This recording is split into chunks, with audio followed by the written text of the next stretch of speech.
Hey guys, Corey here with Gotta Be Mobile, and we're taking a look at the LG G Pad today. Now this is an 8.3-inch tablet that's been available for a little while now, but now that, Newegg and a bunch of other places and Best Buy have this for a Cyber Monday deal, we figured we'd take a second look at it and let you guys all check it out. So this will just be a quick hands-on and unboxing, not a lot to it. This is an 8.3-inch tablet that is pretty impressive specs all around, only for $349.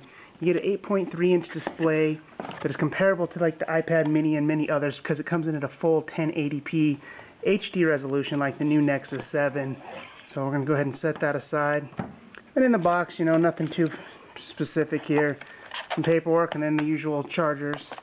And we've been kind of using it for a few days here, so there's nothing fancy to it. It's kind of a box and charger and paperwork. So we're going to go ahead and set that aside and get to the main deal here, which is the tablet itself. So as you can see, it's a pretty good size, definitely a good size, and fits in your hand quite nice.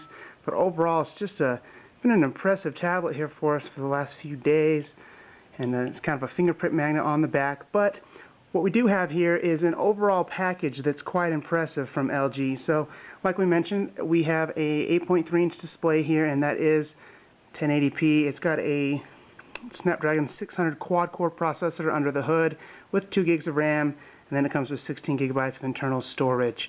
But then what makes it even better, over the Nexus 7 and iPad mini and many others, is right here you can actually pull this open, and it is a micro SD slot for expanding storage. So it does have 16, and of course you can add as much as you would like.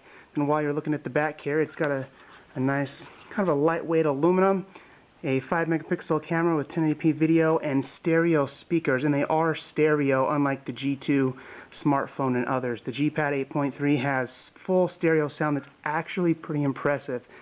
As you slide around the side, we have the power button, the volume rockers. Down below is the USB port for charging and syncing, a little microphone, and then nothing on this side. And as we rotate back to the front here, where the micro SD slot was, we also have an infrared blaster to use this as a remote, and LG's Quick Remote app works wonderfully, and then of course the 3.5mm headphone jack. Now we're going to go ahead and turn on the LG G Pad 8.3, and just like the G2 and a few others, it's got kind of a nifty feature for turning it on. It seems kind of mediocre at first and not that big of a deal, but instead of trying to fumble for a button when it's on a stand or sitting on the table, a quick double tap on the screen initiates it and turns it on, and then you slide to unlock and you are in and ready to go. Same thing, double tap and it turns off, double tap and it turns back on. And now this is actually kind of a fancy feature. We've kind of enjoyed it overall more than we thought we would, just because it kind of makes it really easy to go ahead and flip open the device, turn it on, and get it going within seconds that usually you'd have to kind of find the power button. So overall here, it's Android 4.2 Jelly Bean, which is kind of the only major downer for the G Pad 8.3. LG's kind of notorious for not being the best maybe when it comes to updating to the latest and greatest software, and the G Pad's no exception here. There's no 4.3 or 4.4 like the Nexus 7. This may get an upgrade to 4.3 or 4.4 after the G2 does, which is already kind of slated for sometime next year. So the only downside will be updates and Android here, but Android 4.2 does work great already, and it's no exception here on the G Pad. So we have, your standard buttons down below. The pull-down bars kind of got a lot going on, as you can see here. They have all their quick apps and shortcuts, but it's pretty smooth. And then down here, we can go ahead and change the brightness and notification sound. It's not the best layout. We're definitely not fans of it, to say the least. And hopefully we can get rid of that. And then they've got kind of a neat little effect here. There's no more pages, so it kind of tells you and everything kind of slides. But it's kind of a cool effect here with the stock launcher and very smooth animations. The quad-core Snapdragon 600 is extremely quick in the LG G2, and it just flies. Go ahead and head into the app tray, and overall it's been kind of a good tablet to use. It's great for gaming, and then of course, like I mentioned, using the Quick Remote app, you go ahead and launch this, and it's got an awesome remote. So here you can I've got it set up for my Vizio TV, and using that infrared port up top, you can control the TV while you're browsing, the web on the couch, and that's been probably what I've used the most. Is that sad? But one thing here, I'm going to go ahead and hit home. I have two launchers on this because I'm not the biggest fan of the stock software provided by LG, not going to lie. It's definitely not my favorite part of the G2 or the G-Pad, so I went ahead and replaced it with Nova Launcher. Kind of gives it more of a stock Android look. So when you launch that, you've got a stock kind of Android 4.3, 4.4 look to it. And overall, this kind of just been a much better experience for me, but to each their own. Everyone will probably, do what they want.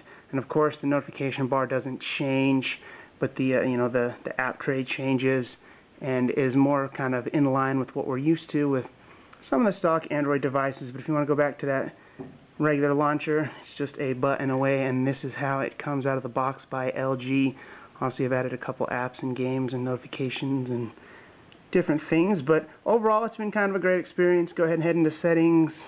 The main settings might be more helpful. Right here, this settings button is only for the volume, and it's actually a tiny little button down here to get into your main settings page, which is just an awful way to do it, LG. That needs to be fixed.